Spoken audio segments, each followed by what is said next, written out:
전공의들이 집단으로 병원을 떠난 지 3주째 접어들고 있는 가운데 일부 전임의들도 동참하면서 이번 주가 의료 차질의 중대 고비가 될 것으로 전망되고 있습니다. 최후 통첩 시한까지 돌아오지 않은 전공의들에 대해서 면허 정지를 위한 현장 점검이 시작됐습니다.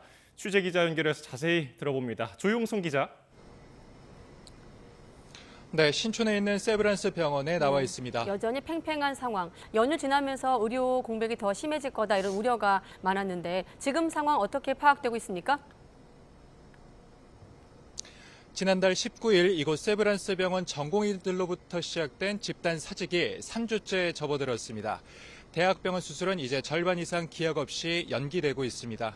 전국 수련병원에서 일하던 전공의 대부분이 돌아오지 않아 이번 주에는 진료 공백이 더 커질 것으로 보입니다. 그나마 환자를 지키던 3년차, 4년차 전공의 상당수가 지난달로 계약이 종료됐고 이달부터 들어오기로 했던 인턴 대부분이 계약을 포기했습니다.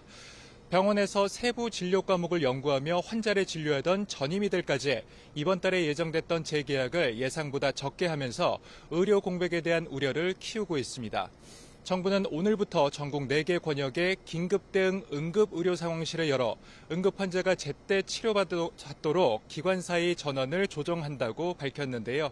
하지만 남은 의료진의 피로도가 한계치에 달하면서 전공의 상당수가 돌아오지 않는다면 의료 차질은 이번 주가 중대 고비입니다. 예, 정부가 전공의들에게 제시한 복귀 시한이 지난달 29일까지였는데요. 예정대로 면허 정지 처분을 위한 절차가 진행되고 있습니까? 그렇습니다. 정부가 책임을 묻지 않겠다는 최후 통첩 시한이 지났지만 병원을 떠난 전공의 대부분은 복귀하지 않은 것으로 파악이 됐는데요. 정부는 오늘부터 수련병원 현장을 점검하고 있습니다. 복귀하지 않은 전공의에 대해 이르면 내일부터 면허 정지를 위한 행정처분 사전 통보를 시작할 예정입니다. 중대본 브리핑 직접 들어보겠습니다.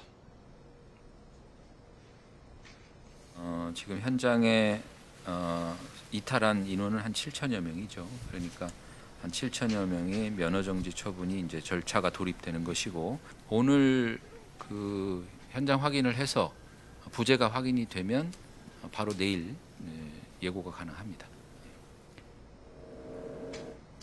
정부는 최소 석 달의 면허 정지 행정처분을 비롯해 사법 절차 진행이 불가피하다는 입장입니다.